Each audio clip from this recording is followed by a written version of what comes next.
Hello दोस्तों, नमस्कार। Study 91 में आप सबका स्वागत है।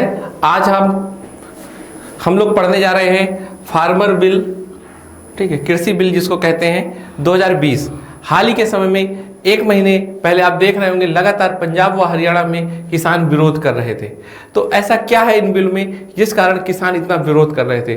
तो हम लोग सबसे पहले एक एक बिल को समझेंगे कि जो भी बिल हैं वो क्यों आए हैं और उनमें क्या प्रावधान किए गए हैं, सरकार क्यों समर्थन कर रही है और किसान क्यों विरोध कर रहे हैं। इस तरह हम लोग इन तीनों बिल का विश्लेषणात्मक चर्चा करेंगे।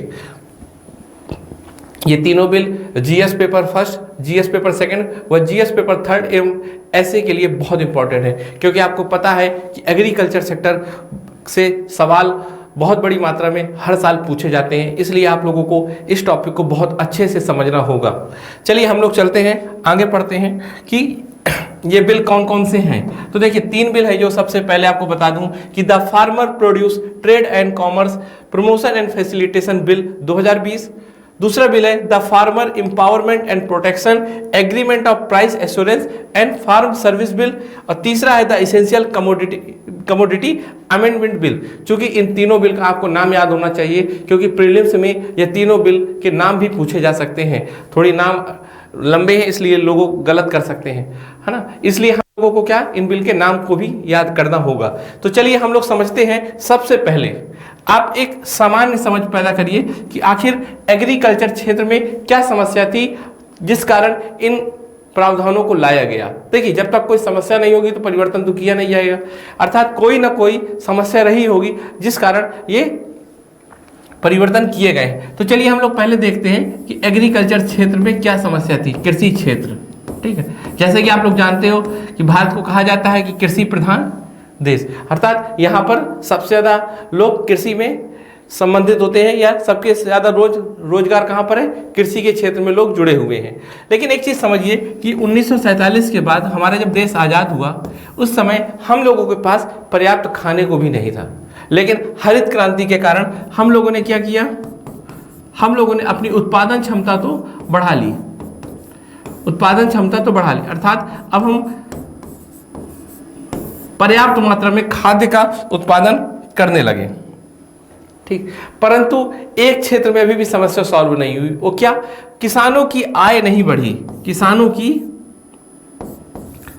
किसान की आय, है ना, किसान की आय नहीं बढ़ी। आप देखिए कि कोई भी नहीं कहता कि हमको किसान बनना है। अर्थ क्यों? क्योंकि कृषि क्षेत्र लाभ का क्षेत्र नहीं है, अर्थात यहाँ कोई भी व्यवसाय करता है तो उसको उतना लाभ नहीं होता जितना विनिर्माण में या सेवा क्षेत्र में होता है। क्यों? क्योंकि किसानों को आय नहीं होती उतनी। जैसा कि आप जानते हैं कि इस बार सरकार का दावा है कि 2000 या कहिए सरकार का वादा है कि 2022 तक किसानों की आय को दुगना करना है। तो अब हमें अगर दुगना करना है तो फिर समस्याओं को समझना पड़ेगा कि ऐसे क्या कमियां थी जिस कारण किसानों की आय नहीं बढ़ रही, प्लस इन समस्याओं को कैसे खत्म किया जाएगा। इन्हीं सब के आधार पे हम लोग देख रहे हैं कि सरकार 2020 में 3 बिल लाती है, और उन तीनों बिल को हम लोग समझेंगे कि ये बिल क्या है और क्यों है, इनके क्या प्रभाव होंगे। तो चलिए हम लोग शुरू करते हैं, पहला बिल देखते हैं।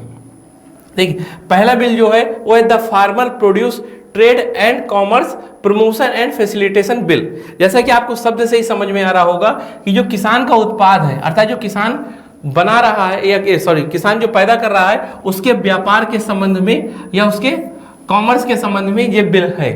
तो हम लोग सबसे पहले समझेंगे कि ये बिल क्यों आया, फिर समझेंगे कि इस बिल में क्या प्रावधान है, उसके बाद हम लोगों को अपने आप समझ में आ जाएगा कि ये बिल सही है कि गलत। तो चलिए हम लोग सबसे पहले समझते हैं कि ये बिल क्यों आया।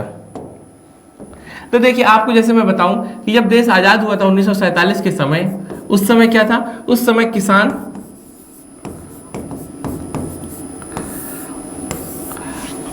क्या करता था, किसान उत्पादन करता था,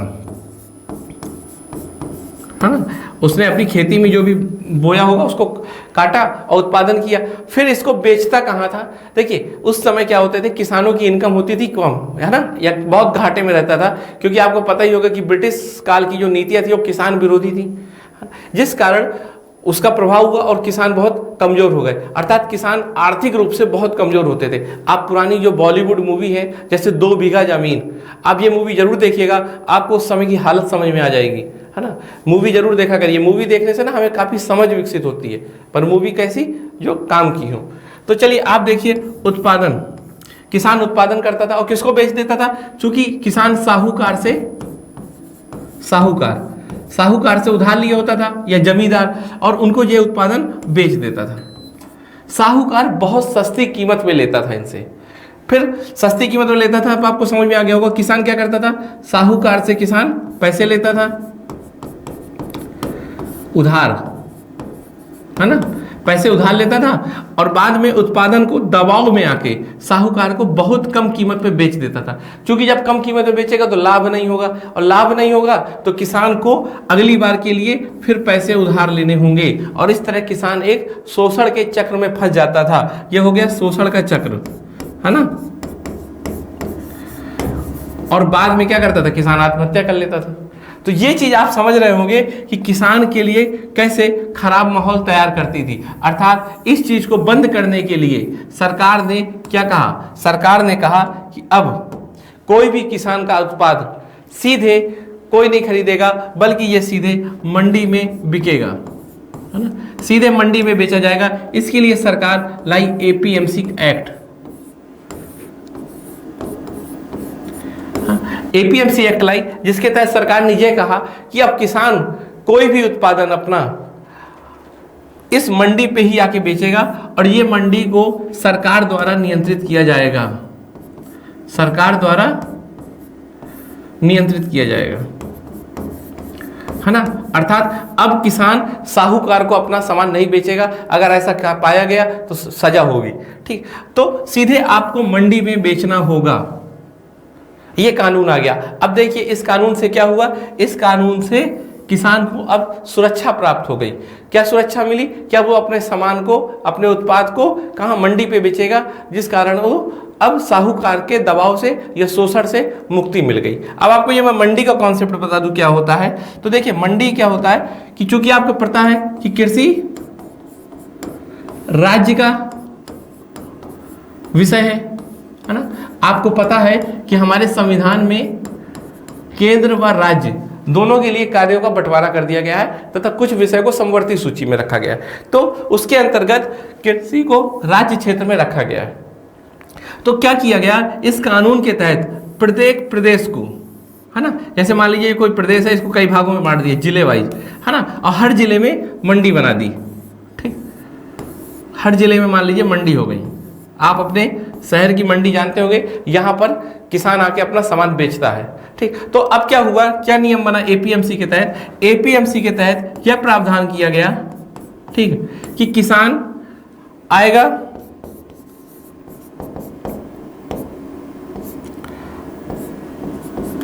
ठीक है, किसान अपना उत्पाद किसको, किसी को नहीं, पहले मंडी पे जाएगा, मान लीजिए ये मंडी है, और मंडी में एक होगा मिडिल मैन, है ना, जिसको हम बोलते हैं आढ़तिया, ठीक है, आढ़तिया, ये मान लीजिए आढ़तिया है, इसको बेचेगा, है ना, और ये आढ़तिया किसको देगा, ये आढ़तिया खरीदार को, है ना, खरीदार कोई भी हो सकता है, जैसे होलसेलर, रिटेलर, इनको बेचेगा। अर्थात किसान अब सीधे किसी खरीदार को नहीं बेच रहा, जबकि किसान पहले किसको देगा, आढ़तिया को देगा, और आढ़तिया किसको देगा, खरीदार को देगा। तो इतना समझ में आया आपको कि अब एक मिडिल मैन की भूमिका नियुक्त हो गई। ये मिडिल मैन कौन था, इसको सरकार के द्वारा रखा जाता था, अर्थात इसको सरकार क्या, मतलब ये लाइसेंस लेता था एक, है ना, ये लाइसेंस लेता था सरकार से और फिर मंडी के अंदर काम करता था। तो इस तरह सरकार ने एक नया स्ट्रक्चर तैयार किया। हाँ, एक बात आप याद रखिएगा कि यहाँ पर जो आढ़तिया किसान से खरीदेगा उसकी कीमत कैसे डिसाइड होगी, है ना। तो कीमत क्या होती थी कि सरकार एक न्यूनतम प्राइस रख देती थी, जिसको बोलते हैं एमएसपी, ठीक है। एमएसपी क्या है, मिनिमम सपोर्ट प्राइस, अर्थात जो आढ़तिया है वो जब किसान से लेगा तो इससे कम कीमत पे नहीं लेगा। अर्थात किसानों को एक प्रकार से आय की सुरक्षा मतलब दी गई कि इससे कम कीमत पे सामान तुम्हारा कोई नहीं खरीदेगा, है ना। तो ये किसानों के लिए बहुत उचित था, क्योंकि हमारे किसान वैसे भी बेचारे कमजोर होते हैं, उनके ज़्यादा बार्गेनिंग करने की क्षमता नहीं होती, तो सरकार ने उनका पक्ष मजबूत किया और उनको एमएसपी के द्वारा मजबूत बनाया। जैसे मान लीजिए कि 1800 रुपये धान का एमएसपी है, ठीक, मान लीजिए 1800 रुपये धान का एमएसपी है, तो किसान जब धान लेके आढ़तिया के पास जाएगा तो ये 1800 से कम का नहीं होगा, जबकि 1800 से ज्यादा का बेच सकता है। फिर बाद में आढ़तिया वो खरीदार को बेचेगा। इसके संदर्भ में आढ़तिया को क्या फायदा होगा, तो आढ़तिया कुछ कमीशन किसान से लेगा और कुछ कमीशन खरीदार से लेगा। ये कमीशन भी पहले से डिसाइड हो जाता है कि कितना होगा, हर राज्य में अलग अलग होता है। तो इस तरह की व्यवस्था थी। लेकिन अब आपको लग रहा होगा इस व्यवस्था में क्या कमी थी, ये व्यवस्था तो बहुत अच्छी थी, किसानों को भी फायदा हो रहा था और सुविधा भी हो रही थी, है ना। लेकिन इस व्यवस्था की कुछ कमियां थी जिसके कारण इसमें परिवर्तन करना पड़ा। सबसे पहले कमी क्या थी, जो ये आढ़तिया होते थे, ठीक है, जिसको हम मिडिल मैन बोलते हैं,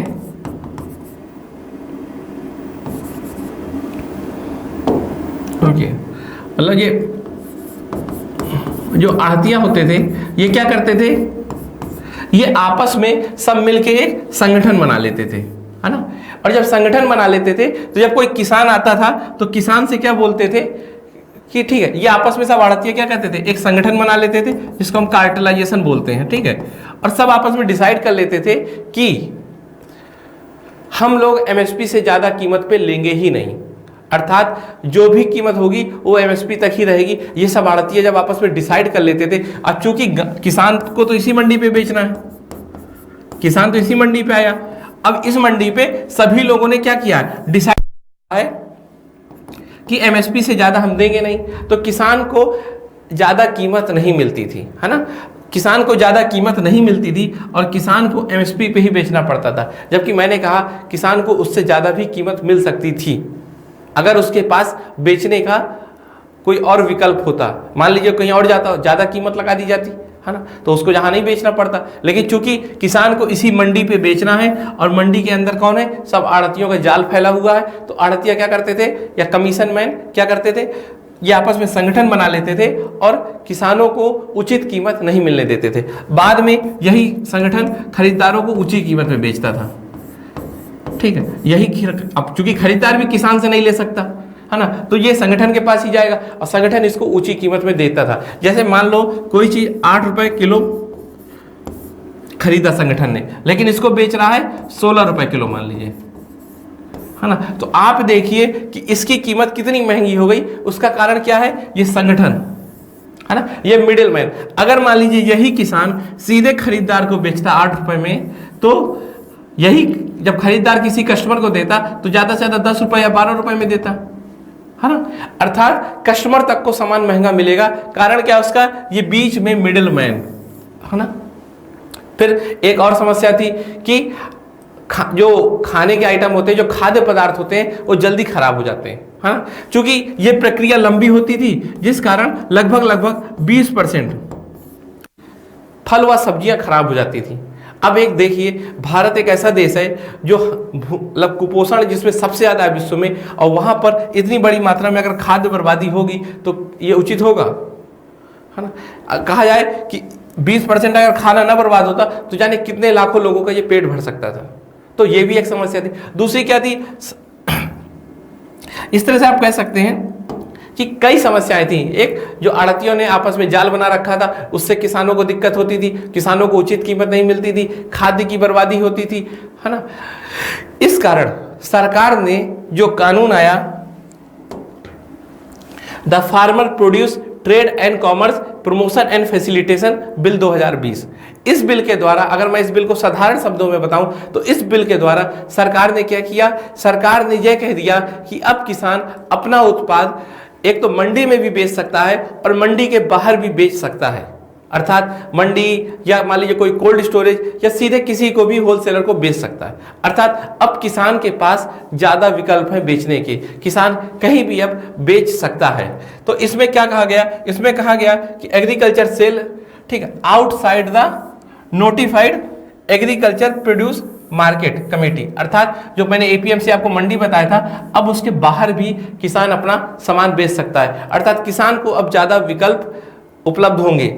और इसका दूसरा प्रावधान क्या है, ठीक है, इसने ये भी कहा है कि स्टेट गवर्नमेंट, ठीक, इसने ये भी कहा है कि जो राज्य सरकार है, जो स्टेट गवर्नमेंट किसी भी तरह का टैक्स नहीं लेगी या शुल्क नहीं लेगी जो मंडी के बाहर सामान बेचा जाएगा, है ना, जो मंडी के बाहर सामान बेचा जाएगा उसमें किसी तरह का भी टैक्स नहीं लेगी।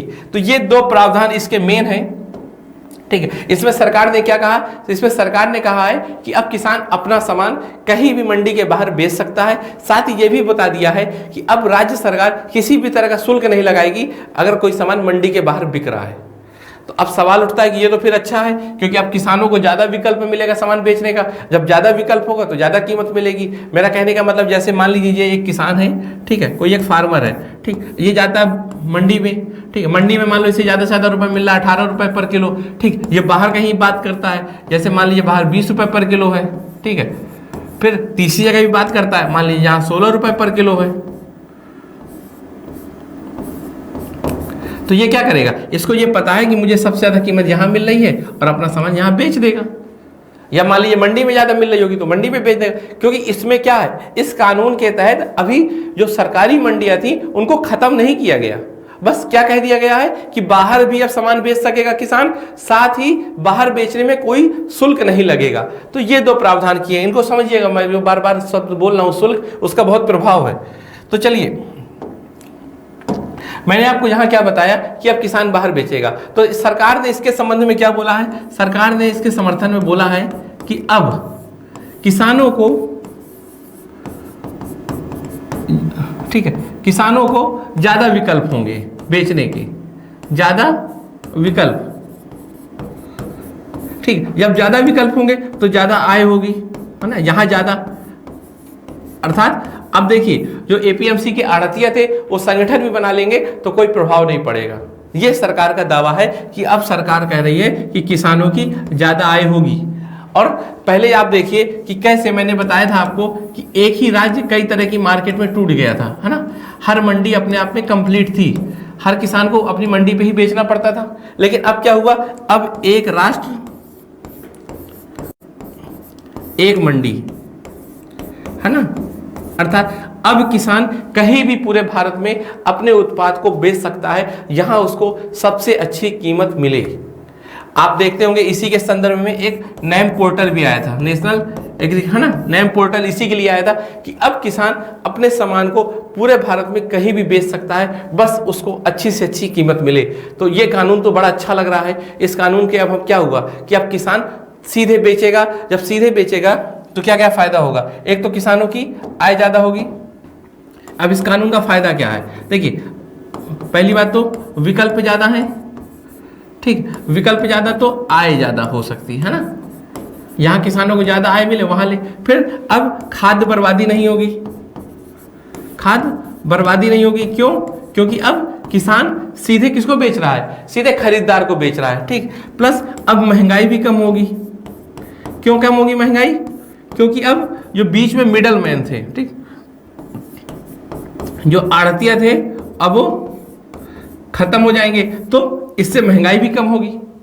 तो ये चीजें फायदा थी इसकी, पर किसान तब भी विरोध कर रहा है। आखिर उसका क्या कारण है, किसान विरोध कर रहे हैं, कुछ राज्य भी इसका विरोध कर रहे हैं। आइए उनको समझते हैं कि उसके विरोध का क्या कारण है। देखिए, सबसे पहले समझते हैं कि राज्य क्यों विरोध कर रहे हैं। सबसे पहले कहा जा रहा है कि इसने संघवाद की भावना को कमजोर किया है, संघवाद की भावना को कमजोर किया है। कैसे, कुछ राज्य कह रहे हैं कि जो केंद्र ने कानून पास किया है उस कानून के संबंध में कोई अच्छी बहस नहीं की, है ना, मतलब बिना बहस के कानून पास कर दिया।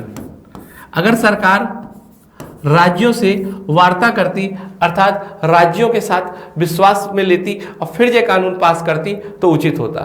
क्या किया, केंद्र ने बहुत जल्दीबाजी में इस कानून को बनाया है और राज्यों का समर्थन नहीं लिया, अर्थात राज्यों का समर्थन नहीं लिया, जिस कारण राज्य क्या हो गए, केंद्र से नाराज होंगे, है ना। राज्यों को ऐसा लग रहा है कि केंद्र ने हमारी बात नहीं सुनी, हमारे ऊपर ध्यान नहीं दिया, इस कारण अब क्या है, संघवाद कमजोर होगा। क्योंकि संघवाद ही क्या है, संघवाद मतलब केंद्र और राज्यों के बीच में रिश्ता मजबूत रहे, हेल्दी रहे। लेकिन इस कानून में क्या किया, इस कानून में केंद्र ने जल्दीबाजी की और राज्यों से बात नहीं की। इस कारण राज्य कुछ नाराज चल रहे हैं। जैसे आप ही के घर में कोई डिसीजन ले लिया जाए और आपसे बात भी ना की जाए तो आपको बड़ा बुरा लगेगा और घर से आप अलग फील करने लगोगे। तो वही कुछ ऐसी हालत हुई है इधर। दूसरी बात, राज्यों को ऐसा लग रहा है कि उनके विषय का अतिक्रमण किया गया है, विषय का अतिक्रमण।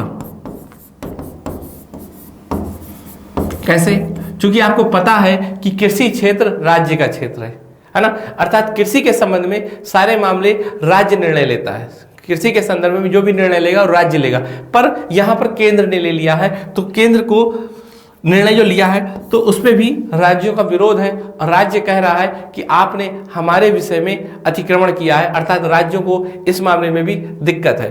तो आपको तो मैंने दो बातें अभी बताई, पॉलिटिकल अर्थात जो संवैधानिक है, तो इनको आप पेपर 2 के संदर्भ में लिख सकते हैं, जो मैंने संघवाद के लिए बताया। अब चलते हैं कि किसान क्यों विरोध कर रहे हैं। ये मैंने बताया था कि राज्य क्यों विरोध कर रहे हैं, ठीक, कुछ राज्य, सब राज्य नहीं, कुछ राज्य। अब आगे चलते हैं, ये बताते हैं कि किसान क्यों विरोध कर रहे हैं। तो देखिए, सबसे बड़ा किसान का विरोध करने का कारण है कि एमएसपी, ठीक, क्योंकि एमएसपी आपको पता ही क्या होता था, न्यूनतम समर्थन मूल्य, अर्थात सरकार एक कीमत डिसाइड कर देती है और उस कीमत से कम कीमत में आप किसान को अपना उत्पाद नहीं बेचना, उस कीमत से ज्यादा ही बेचना है। ऐसा क्यों आया समझिए कि देखिए, भारत है जैसे, ठीक है, मान लीजिए भारत है और भारत में 2019 में मान लीजिए गेहूं, मान लीजिए अनाज कम होगा बहुत, एक कॉमन शब्द, अनाज मान लीजिए बहुत कम होता है। जब कम होगा तो इसकी कीमत बहुत बढ़ जाएगी। मान लीजिए इसकी कीमत हो गई 2000 रुपए, 2000 रुपए कुंटल, ठीक। अब अगली साल क्या हुआ, 2020 में मान लीजिए अनाज बहुत ज्यादा हो गया,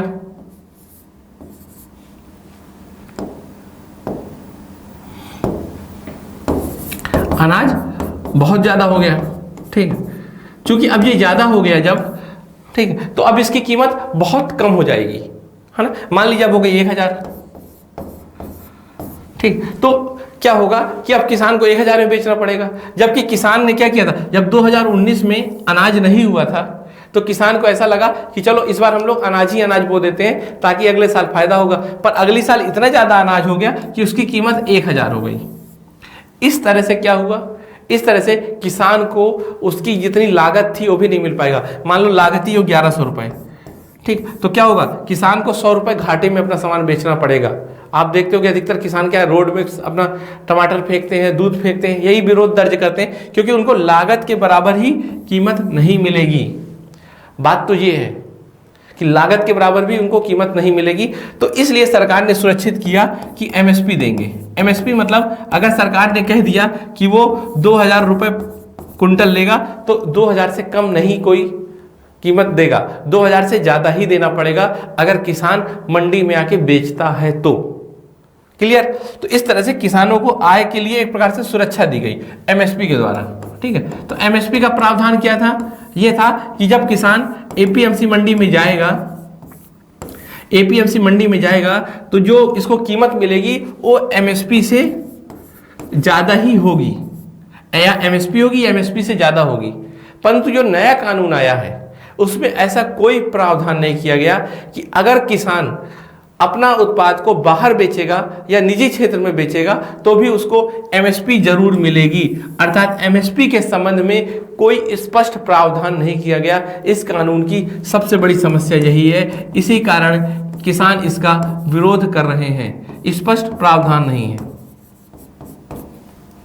ठीक है,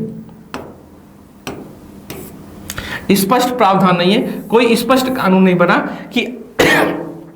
कि अगर किसान अपने बाजार को जाके बाहर बेचता है या किसी मतलब चलिए रिलायंस ने अपनी एक मंडी बना दी, अडानी ने अपनी एक मंडी बना दी, तो मान लीजिए अगर वो अडानी की मंडी में जा रहा है बेचने तो उसको एमएसपी से ज्यादा ही कीमत पे लिया जाएगा। ऐसा कोई प्रावधान इस नए कानून में नहीं है, इसी कारण इसे किसान अपने अनुकूल नहीं बता रहे और इसका किसान विरोध कर रहे हैं। तो मैंने आपको दो बातें बताई कि राज्य क्यों विरोध कर रहे हैं और दूसरी बात बताई मैंने आपको किसान क्यों विरोध कर रहे हैं। एक विरोध और है इसमें, क्योंकि इसमें यह कहा जा रहा है देखिए सरकार ने ये भी बोला है कि एपीएमसी मंडी बनी रहेंगी, इनको कोई खत्म नहीं कर रहा। एपीएमसी मंडी बनी रहेंगी, इनको कोई खत्म नहीं कर रहा। पर एक बात यहां समझिए आप जरा कि इसमें ये समझिए कि एक तो हो गई एपीएमसी मंडी, है ना, जो सरकार की है, ठीक है, और प्लस मान लीजिए एक रिलायंस की मंडी हो जाएगी और प्लस अडानी की हो जाएगी। ये 3 मंडी है, ठीक है। क्योंकि अब क्या हो गया कि अब कोई भी सेक्टर, मतलब सॉरी, रिलायंस वाली मंडी में और अडानी वाली मंडी में कोई भी शुल्क नहीं लगेगा, शुल्क नहीं लगेगा। मैंने आपको बताया था ना, मैं बार बार बोल रहा था कि शुल्क नहीं लगेगा इसमें कोई, लेकिन यहां पर शुल्क होगा, ठीक। अब ये बताइए कि किसान यहां पर बेचने आएगा कि यहां आएगा? ऑब्वियस सी बात है, किसान यहां जाएगा, है ना। अर्थात ये मंडी क्या हो जाएगी, अब प्रयोग में नहीं रहेगी। क्योंकि जब इसकी कोई कमाई नहीं होगी तो भाई इसको राज्य क्यों बना के रखेगा? राज्य के ऊपर तो ये बोझ हो जाएगा ना एक। और एक कारण ये भी आपको मैं बता दूं कि राज्य को एपीएमसी मंडी में जो शुल्क मिलता था उससे बहुत फायदा होता था, और इस नए कानून से उसको अब वो फायदा नहीं होगा। इस कारण भी किसान, राज्य उसका विरोध कर रहे हैं। एक बात और नोट कर लीजिएगा कि जो, ठीक, क्यों विरोध कर रहे हैं? इस कारण विरोध कर रहे हैं क्योंकि जो शुल्क मिलता था सार्वजनिक मंडी में वो कम हो जाएगा। अब कैसे कम होगा? आप देखिए, जब ये दोनों में कोई शुल्क नहीं लगना तो सारे किसान यहीं आकर बेचेंगे, प्राइवेट सेक्टर में, ये निजी क्षेत्र में, है ना, यहां कोई नहीं बेचेगा और ये मंडी धीरे धीरे हो जाएगी बंद। ऐसा किसानों को डर है। जब ये मंडी बंद हो जाएगी या प्रभाव में नहीं रहेगी और यहां पर एमएसपी के लिए कोई स्पष्ट प्रावधान नहीं है तो किसान क्या करेगा? फिर कहां जाएगा किसान? यही किसानों को सबसे बड़ा डर है। किसान यही बोल रहे हैं कि आने वाले समय में, बार बार मैं बोल रहा हूं इसलिए कि स्पष्ट समझ लिए, कि आने वाले समय में ये मंडी प्रभाव में नहीं रहेंगी। यहां पर एमएसपी तो स्पष्ट है कि मिलेगा, है ना। तो जब ये प्रभाव में नहीं रहेंगी तो फिर एमएसपी कैसे पाएंगे, है ना। और ये एमएसपी के लिए कोई स्पष्ट प्रावधान नहीं है इधर, ठीक। तो ये चीज आपको समझ में आई कि यहां पर एमएसपी के लिए कोई स्पष्ट प्रावधान नहीं है और यहां जब स्पष्ट प्रावधान है पर ये भविष्य में खत्म हो जाएंगी। आपको लग रहा होगा कैसे खत्म हो जाएंगे? ऐसे थोड़ी खत्म हो जाएंगी। तो आप देखिए कि एक समय हम लोगों ने क्या किया था संचार के क्षेत्र में, दूरसंचार के क्षेत्र में, दूरसंचार के क्षेत्र में पहले हमने क्या किया था, बीएसएनएल था प्लस अन्य निजी कंपनियां थी, है ना, जैसे आइडिया, एयरटेल, वोडाफोन, है ना। तो ये सब थी।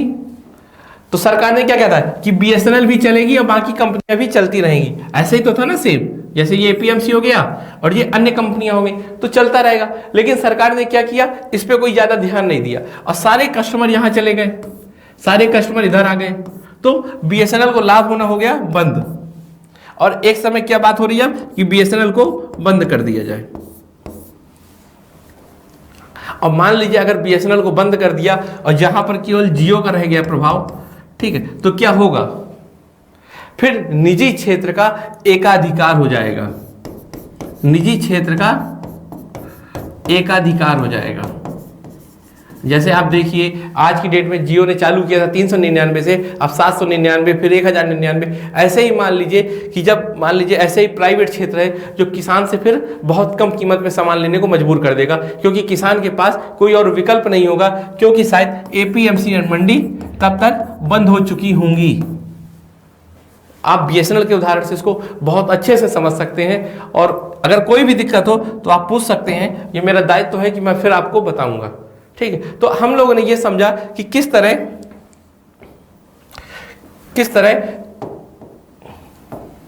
इस कानून की आलोचना हो रही है, इस कानून में सरकार ने क्या बोला, हम लोग ने ये समझा।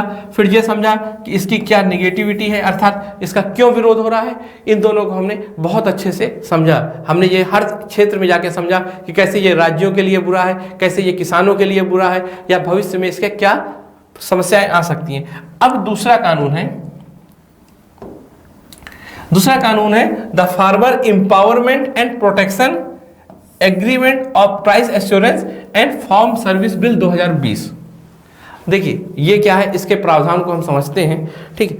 आप ये सोचिए कि मान लीजिए ये एक गांव है, अभी आपको ये गांव है, मान लीजिए ये गांव में कई सारे खेत हैं, ठीक है, मान लीजिए A B C, छोटुआ का खेत, कलुआ का खेत, ठीक है,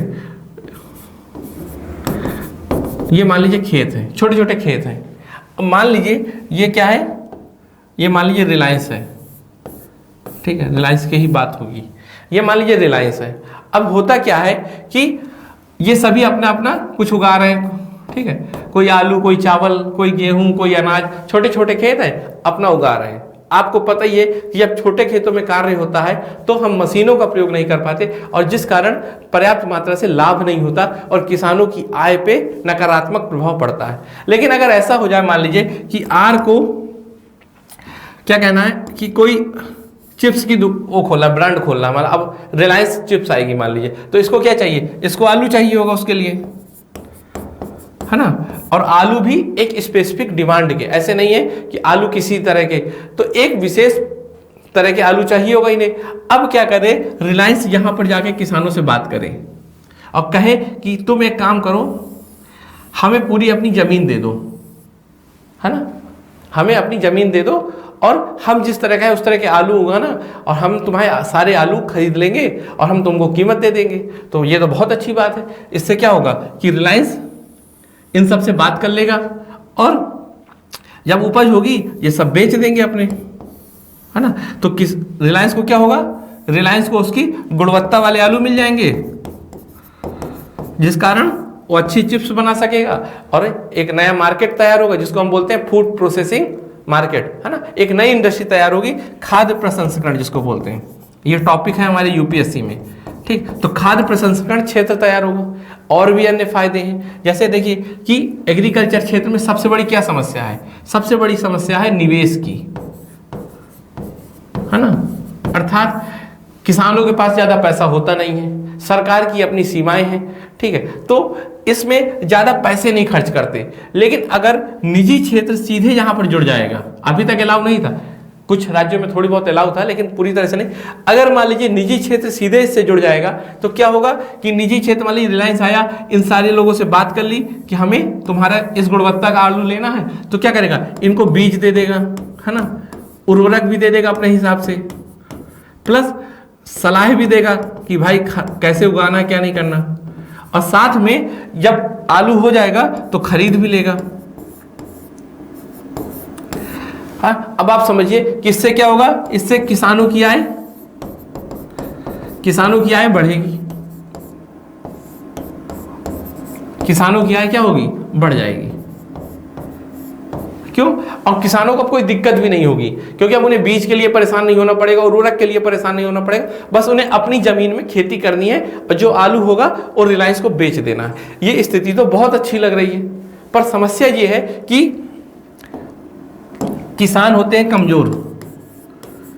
अब मान लीजिए कि किसान है और ये रिलायंस है, ठीक है, इन दोनों में आपस में क्या हुआ, बात हुई, ऐसे बात हो गई कि भाई हमें ऐसा ऐसा आलू देना, किसान ने उगा लिया, ठीक है। अब बात हुई कि 100 रुपये मान लीजिए किलो लेंगे, बहुत महंगा, ठीक, 100 रुपये किलो लेंगे।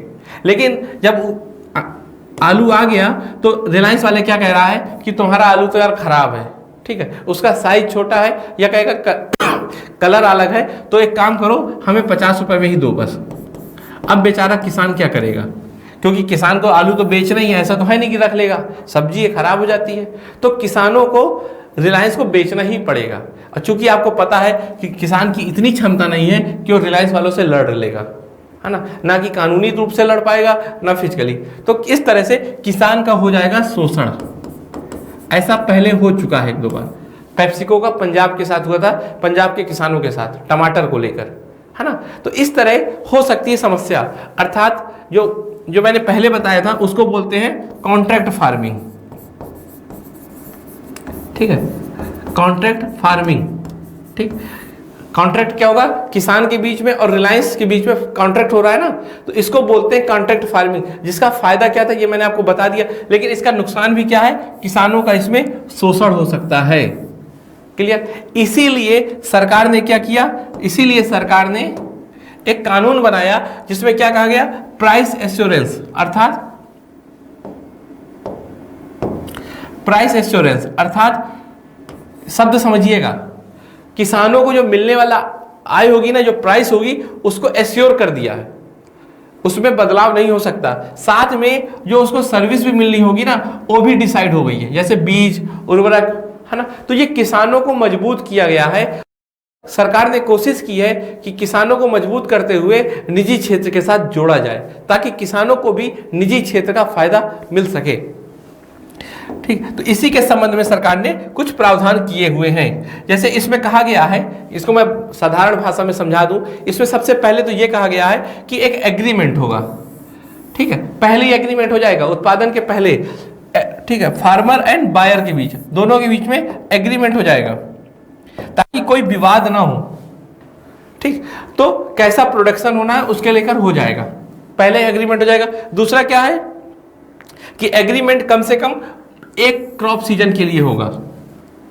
ठीक है, एक क्रॉप सीजन के लिए होगा, या लाइव स्टॉक मतलब पशुधन के संबंध में पूरे एक चक्र के लिए होगा। ये सब इसके प्रावधान है, इसको आप समझ लीजिएगा। ठीक है, मैं आपको सामान्य रूप से समझा दे रहा हूं। साथ में इसमें यह भी कहा गया है, ये उसकी सबसे मेन शर्त है कि, मैं आपको ऐसे ही समझाता हूं। ठीक है, हाँ, इसमें सबसे पहले कहा गया है कि एग्रीमेंट होगा। ठीक है, आपस में एग्रीमेंट हो जाएगा, किसके किसके बीच में, किसान के बीच में और खरीदार के बीच में। ठीक, कि किस कीमत में खरीदना है।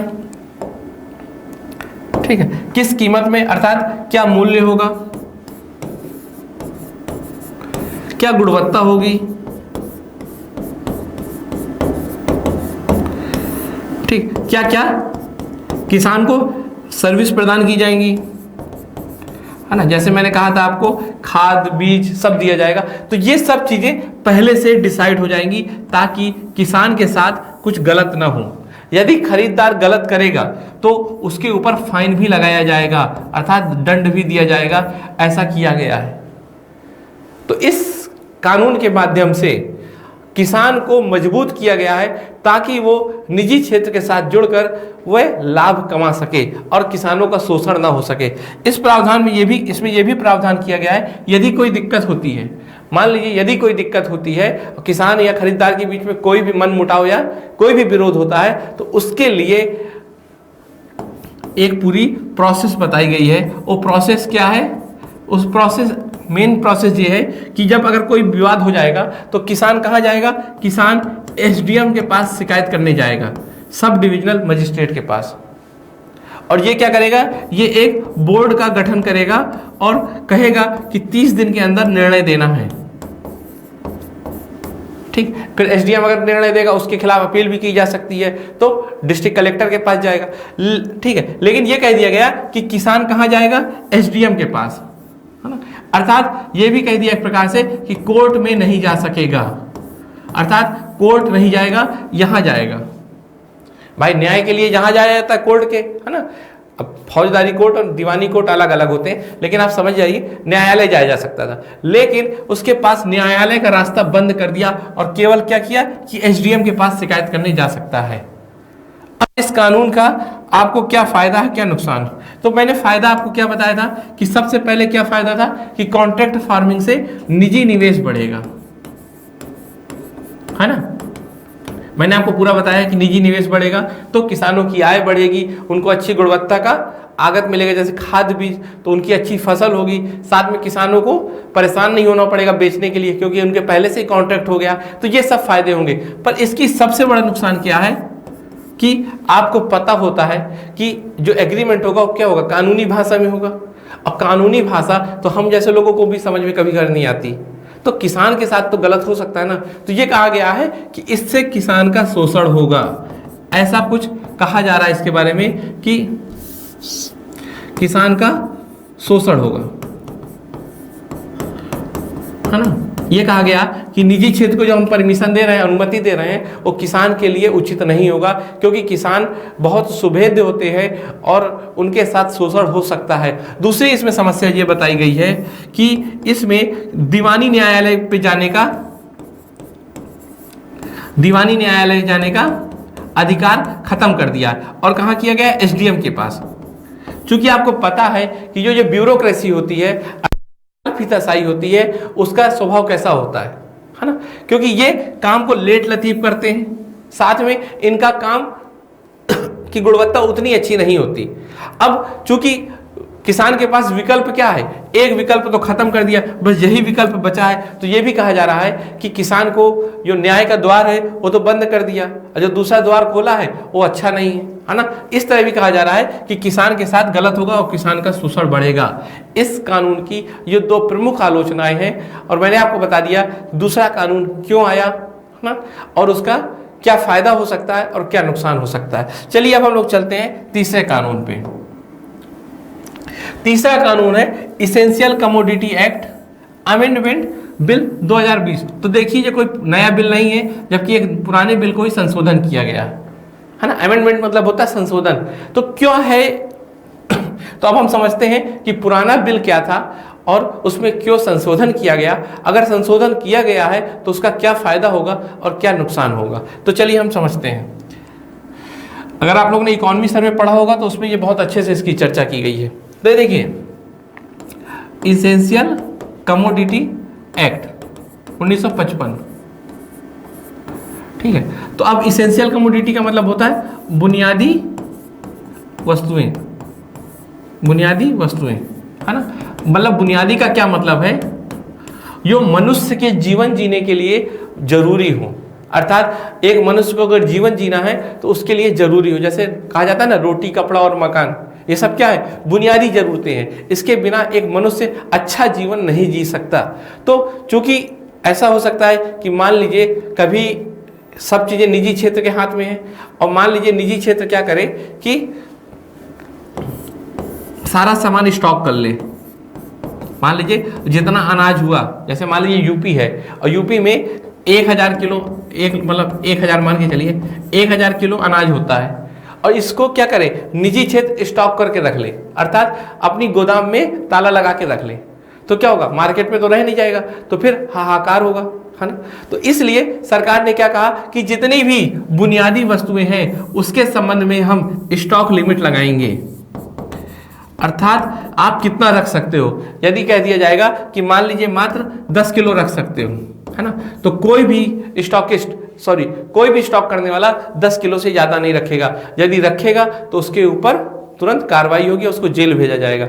इस कारण इससे क्या होगा कि बुनियादी वस्तुओं की पहुंच सुनिश्चित हो। जैसे आप देखिए कोरोना के समय में सैनिटाइजर और मास्क क्या था, बहुत बुनियादी जरूरत की चीजें थी। इसीलिए सरकार ने क्या किया, केंद्र सरकार ने तुरंत इसको इसेंशियल कमोडिटी के रूप में परिभाषित कर दिया और इसके संबंध में तुरंत लिमिट लगा दी।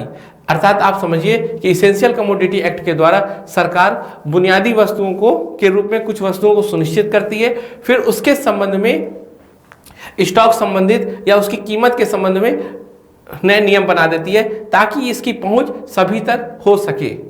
ठीक, तो आप लोग इसेंशियल कमोडिटी एक्ट जरूर पढ़िएगा, प्रीलिम्स के हिसाब से बहुत इंपॉर्टेंट है। और कमेंट करके माध्यम से बताइए कि कौन सी मिनिस्ट्री इस एक्ट को रेगुलेट करती है। देखिए यूपीएससी इसी तरह के सवाल पूछता है कानून से कि इसको कौन सी मिनिस्ट्री रेगुलेट करती है, आप लोग कमेंट करके बताइएगा। तो चलिए हम लोग चलते हैं अगले कदम में कि इस कानून की कमी क्या थी। अब देखिए इस कानून की ये कमी थी, सबसे बड़ी कमी क्या थी, इसने क्या बता दिया कि अब ये कोई भी एक स्टॉक लगा देंगे कि इससे ज्यादा नहीं रखना, है ना। जैसे मान लो 10 किलो 20 किलो और किसी भी संबंध में, जैसे वर्तमान में आलू प्याज ऑयल सीड, ठीक है, एडिबल ऑयल या पेट्रोलियम चीजों में भी या दवाइयों के मामले में, ड्रग्स के मामले में भी ये कानून कार्रवाई करता है। तो इससे क्या होता है, इससे सबसे बड़ी समस्या क्या होती है कि इंस्पेक्टर राज आ जाता है। इंस्पेक्टर राज मतलब, इंस्पेक्टर राज का क्या मतलब है कि मान लीजिए जब कानून है कि 20 किलो से ज्यादा नहीं रखना, अब कोई भी गोदाम में जाके इंस्पेक्टर छापा मारेगा, है ना, छापा मारेगा तो क्या करेगा, परेशान करेगा किसको, निजी क्षेत्र को, कि भाई ये कमी है ये कमी है, लाओ पैसा दो, है ना। तो इसको बोलते हैं इंस्पेक्टर राज, जो कि अच्छा नहीं माना जाता क्योंकि ये आर्थिक गतिविधियों को कम करता है या कमजोर करता है, ईज ऑफ डूइंग बिजनेस को कमजोर करता है। तो ये कहता है इंस्पेक्टर राज भी इससे बढ़ेगा। दूसरी बात ये थी कि अब हमें ये तो पता था कि स्टॉक करना बेकार है क्योंकि सरकार कभी भी कानून ला सकती है, और मान लो हमने कोई स्टॉक किया वो गैर कानूनी हो जाएगा। तो हमने क्या किया, हमने भंडारण क्षमता विकसित नहीं की, है ना। अर्थात जिसको हम लोग वेयर हाउस बोलते हैं या कोल्ड स्टोरेज बोलते हैं, हम लोगों ने ये सब नहीं बनाया। अगर कोल्ड स्टोरेज और वेयर हाउस नहीं है हम लोगों के पास, तो सबसे बड़ी समस्या क्या आती है कि मान लीजिए अगर इस साल प्याज हुई और प्याज हुई पर भंडारण व्यवस्था तो है नहीं हमारे पास, तो हमने सारी प्याज मार्केट में निकाल दी, तो एक समय तो प्याज 2 रुपए किलो होती है और कहीं फिर 70 रुपए किलो होती है, क्योंकि भाई 2 रुपए किलो थी, क्यों? क्योंकि भंडारण हुआ नहीं, सारी प्याज बेच दी, मार्केट में खूब प्याज हो गई तो लोग ने सस्ता खरीदा। लेकिन अगले साल मान लो अगर प्याज नहीं हुई तो यही प्याज फिर 70 रुपए किलो हो जाती है ना। अर्थात महंगाई होती रहती है या कीमतों में बहुत उथल पुथल होता है। एक समय तो किसानों को कीमत भी नहीं मिलती जितना उन्होंने लगाई थी, और एक समय फिर ग्राहकों का शोषण हो जाता है। तो कारण क्या था इसका? यही कानून था। इस कानून के कारण स्टॉक भंडारण क्षमता हम लोगों में नहीं थी, क्योंकि निजी उद्योगपति भंडारण क्षमता लगते ही नहीं थे। उन्हें यह पता था कि आज नहीं तो कल कोई कानून आ जाएगा या कोई लिमिट आ जाएगी या कोई इंस्पेक्टर आके छापा मारेगा तो बवाल होगा, इससे अच्छा ये बिजनेस करो ही नहीं, है ना। तो वेयर हाउस बिजनेस हमारे यहाँ या वेयर हाउस इंडस्ट्री या कोल्ड स्टोरेज इंडस्ट्री हमारे यहाँ थी ही नहीं या बहुत कम थी। तो ये भी एक समस्या थी। फिर दूसरा कारण था कि खाद्य प्रसंस्करण, है ना। खाद्य प्रसंस्करण क्या है? एक पूरा क्षेत्र है जैसे, है ना, आप इसको तो जानते ही होंगे। ये क्षेत्र भी विकसित नहीं हो पा रहा था। क्यों? क्योंकि खाद्य प्रसंस्करण के लिए हमको कच्चा सामान अर्थात अनाज, आलू का बड़े मात्रा में स्टॉक करना पड़ेगा और स्टॉक करने की लिमिट होती थी। तो ये क्षेत्र भी नकारात्मक रूप से इससे प्रभावित हो रहा था। इसी कारण सरकार ने क्या किया? सरकार ने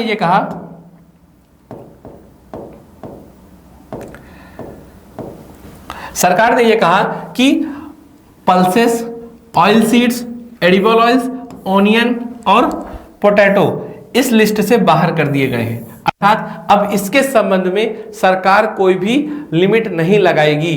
अर्थात इस संबंध में अब स्टॉक आप कर सकते हो कितना भी करना चाहो। ठीक। फिर दूसरा कहा, ठीक, जैसे डीरेगुलेट कर दिया।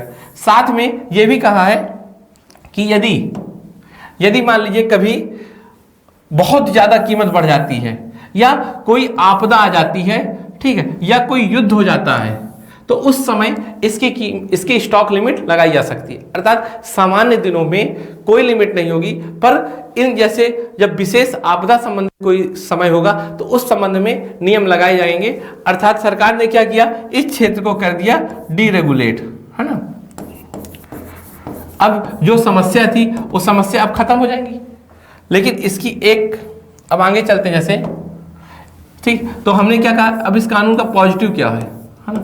इस कानून का पॉजिटिव ये था पक्ष, इस कानून का पॉजिटिव पक्ष ये है कि अब खाद्य प्रसंस्करण बढ़ेगा, ठीक है, कोल्ड स्टोरेज इंडस्ट्री बढ़ेगी, है ना।